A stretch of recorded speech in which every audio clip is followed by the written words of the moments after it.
شیطان کی پوجا کرنے والے لوگ بھی اس وقت امریکی رجیم میں ان کی حکومت میں شامل ہیں، اور خود ڈونلڈ ٹرمپ کا نام بھی اس میں لیا جاتا ہے۔ تو اس سے آپ اندازہ کر سکتے ہیں کہ پوری انسانیت کتنے خطرے میں ہے، پوری دنیا کے بچے کتنے خطرے میں ہیں، مظلوم کتنے خطرے میں ہیں پوری دنیا میں، اور انہی لوگوں نے معیشت پہ بھی اپنی گرپ بنائی ہوئی ہے، اور یہی لوگ ہیں کہ جو دنیا کی قسمت کے فیصلے کرتے ہیں۔ امریکہ نے جو جنگ مسلط کی تھی اسرائیل کے ساتھ مل کر، اور اس میں مذاکرات کا جو عمل اسلام آباد میں ہوا، اور پاکستان نے اس میں بہترین سفارتکاری بھی کی اور سہولت کاری بھی کی اور اپنا بہترین کردار بھی ادا کیا، جس پر ہم پاکستان کی حکومت کو سپورٹ کرتے ہیں، اور ظاہر ہے کہ اس کا تمام ہی لوگوں نے دنیا بھر میں اعتراف بھی کیا ہے، اور یہ پاکستان کے لیے ایک اچھی بات ہے۔ جہاں تک مذاکرات کی بات ہے تو یہ خبریں سامنے آ رہی ہیں کہ جب بات چیت ہونے لگتی ہے تو وہ لابی جو اسرائیل کے زیر اثر ہے وہ اپنا کردار ادا کرتی ہے، اور امریکہ کے پورے نظام پہ چونکہ اس کا قبضہ ہے، لہٰذا یہ خبریں بھی آئی ہیں کہ بات چیت تقریباً طے ہونے جا رہی تھی تو نیتن یاہو کی طرف سے فون آیا ہے، اور اس فون کے نتیجے میں جے ڈی وینس انہوں نے اس کو مذاکرات کو جو ہے وہ پھر ایک طرح سے حتمی نتیجے تک نہیں پہنچایا ہے، جو کہ بہت افسوسناک ہے اور امریکہ جیسے ملک کے لیے شرمناک بھی ہے، اس لیے کہ امریکہ کو یہ دعویٰ ہے کہ وہ بہت آزاد ہیں، ڈیموکریٹک ہیں، وہاں جمہوری آزادیاں ہیں، جمہوری ویلیوز ہیں، لیکن عملاً وہ چند ہاتھوں میں یرغمال ہیں، اور وہ زائنسٹ کہ جن کے اپنے مقاصد ہیں انہوں نے پورے سسٹم کو گرپ کیا ہوا ہے، وہ بہت بڑی بڑی کمپنیوں کے ذریعے سے انہیں ہینڈل کرتے ہیں، اور جو ہم نے ایپسٹین فائل میں دیکھا وہ تو اور بھی زیادہ خطرناک بات ہے کہ شیطان کی پوجا کرنے والے لوگ بھی اس وقت امریکی رجیم میں ان کی حکومت میں شامل ہیں، اور خود ڈونلڈ ٹرمپ کا نام بھی اس میں لیا جاتا ہے۔ تو اس سے آپ اندازہ کر سکتے ہیں کہ پوری انسانیت کتنے خطرے میں ہے، پوری دنیا کے بچے کتنے خطرے میں ہیں، مظلوم کتنے خطرے میں ہیں پوری دنیا میں، اور انہی لوگوں نے معیشت پہ بھی اپنی گرپ بنائی ہوئی ہے، اور یہی لوگ ہیں کہ جو دنیا کی قسمت کے فیصلے کرتے ہیں۔ ایران سے کہا جاتا ہے کہ وہ اپنا نیوکلیئر پروگرام رول بیک کریں، اور کہتا کون ہے؟ امریکہ کہتا ہے جس کے پاس 5,500 نیوکلیئر وار ہیڈز ہیں، جس میں سے 1,700 وار ہیڈز وہ ہیں جس کو اس نے ڈپلوائے کیا ہوا ہے، یعنی جو ریڈی ٹو یوز ہیں، فوری طور پر ان کو استعمال کیا جا سکتا ہے۔ تو جو 1,700 وار ہیڈز کو فوری استعمال کر سکتا ہو، 5,500 کے قریب، 4,500 کے قریب جو ہے وہ ان کے پاس وار ہیڈز موجود ہوں، وہ ایران سے کہتا ہے کہ آپ انریچمنٹ نہ کریں، اور اسرائیل اس کے پاس بھی تقریباً 90 نیوکلیئر بم موجود ہیں، اور وہ اسرائیل کہتا ہے کہ آپ اپنی نیوکلیئر افزودگی نہ کریں یورینیم کی۔ تو اس لیے دنیا کو جتنا بڑا جھوٹ یہ لوگ بولتے ہیں اور جتنا بڑا دھوکہ یہ دنیا کو دیتے ہیں شاید تاریخ میں کبھی نہیں بولا جاتا رہا، اور بظاہر یہ کہتے ہیں کہ دنیا نے بہت ترقی کر لی ہے، ہر چیز بالکل اوپن ہو گئی ہے، لیکن ظلم کی انتہا ہے۔ یہ جو نیوکلیئر مذاکرات تھے یہ تو پہلے بھی تقریباً کنکلوڈ ہو چکے تھے، لیکن اسرائیل اور امریکہ نے اس دھوکہ دیتے ہوئے مذاکرات کے دوران 2 مرتبہ حملہ کیا ہے اسرائیل پر، پچھلے سال بھی کیا اور اس سال بھی۔ اس سے پتہ چلتا ہے کہ یہ لوگ اپنی سفارتی جو کریڈیبلٹی ہے وہ بھی کھو چکے ہیں۔ بہرحال ایران کی پوری قوم نے جس جرت کا مظاہرہ کیا،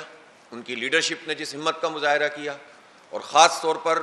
وہ ڈونلڈ ٹرمپ جو نعوذ باللہ خدا کی زبان میں بات کرنے لگ گیا تھا، وقت کا طاغوت ہے وہ،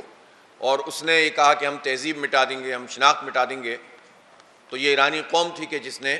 ان تمام بریجز کے اوپر کھڑے ہو کر انسانی ہاتھوں کی زنجیر بنائی اور پوری دنیا کو بتایا کہ اگر ایک سسٹم موجود ہو، ایک نظریہ موجود ہو، اور لیڈرشپ اور عوام کے درمیان گیپ موجود نہ ہو تو بڑے بڑے حالات کا مقابلہ کیا جا سکتا ہے۔ ایسے جسے آپ ریزیلینس کہتے ہیں، اس کا مظاہرہ ایران نے بھی کیا ہے اور حماس اور غزہ کے لوگوں نے بھی کیا ہے، اور اس سے بھی بات پتہ چلتی ہے کہ اگر لیڈرشپ پراپر طریقے سے کام کر رہی ہو اور عوام اور لیڈرشپ میں گیپ نہ ہو تو بڑے بڑے حالات کا مقابلہ قومیں کر لیتی ہیں۔ تو یہ پاکستان کے لیے بھی اس میں بہت بڑی لرننگ موجود ہے۔ اسی طرح جب ٹرمپ نے آغاز کہاں سے کیا؟ اس نے آغاز یہ کیا کہ ہم رجیم چینج کر دیں گے اور فوجی طاقت ختم کر دیں گے، میزائل پروگرام ختم ہو جائے گا، اور نیوکلیئر جو ان کا پروگرام ہے اس کو ہم زیرو کر دیں گے۔ یہاں سے بات شروع کرنے والا ڈونلڈ ٹرمپ اس پر آ گیا کہ آبنائے ہرمز اگر کھولی جائے تو ہم جنگ بندی کر دیں گے۔ یعنی وہ آبنائے ہرمز تو پہلے کھلی ہوئی تھی، وہ تو جنگ کے بعد بند کی تھی ایران نے حکمت عملی کے طور پر۔ گویا نہ وہ رجیم چینج کر سکے، نہ وہ نیوکلیئر پروگرام ختم کر سکے، نہ وہ میزائل پروگرام ختم کر سکے، اور نہ ایرانی قوم کو ہلا سکے۔ امریکہ اپنے تمام اہداف میں ناکام ہو گیا، اور یہ ناکام ترین جنگ اس نے جو ہے وہ ایک مرتبہ پھر لڑی ہے۔ ہاں البتہ ایک چیز میں وہ کامیاب ہو گئے کہ انہوں نے بچوں پہ بمباری کی، انہوں نے آغاز بچوں کے خون سے کیا ہے، اور یہ پوری دنیا کے اوپر یہ قرض ہے کہ وہ امریکہ سے اس کا بدلہ لے۔ ان مذاکرات کے حوالے سے ہم یہ چاہتے ہیں کہ یہ کامیاب ہوں۔ پاکستان ابھی بھی اس میں اپنا رول ادا کر رہا ہے اور مزید کر سکتا ہے، اور میرے خیال ہے پوری قوم اس کو ویلکم کرتی ہے کہ کسی بھی طریقے سے یہ مذاکرات ہوں اور جنگ بندی ہوگی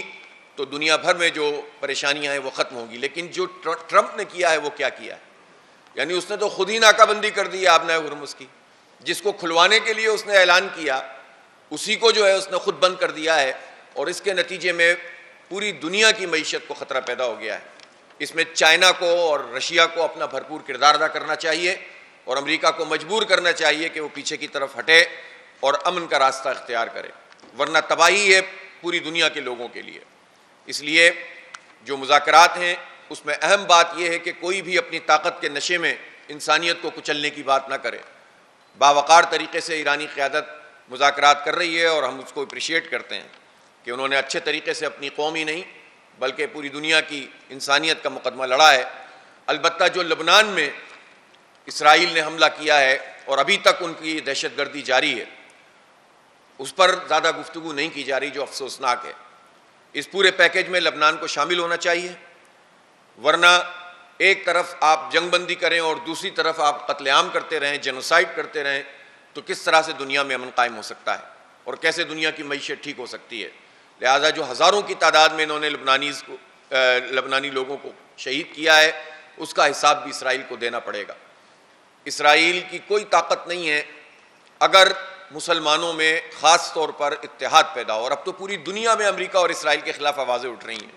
اب تو ایک گریٹر الائنس ہے جو پوری دنیا میں ان زائنسٹ کے خلاف اور شیطان کے پجاریوں کے خلاف بننا چاہیے، تاکہ انسانیت کو ان سے نجات دلائی جائے،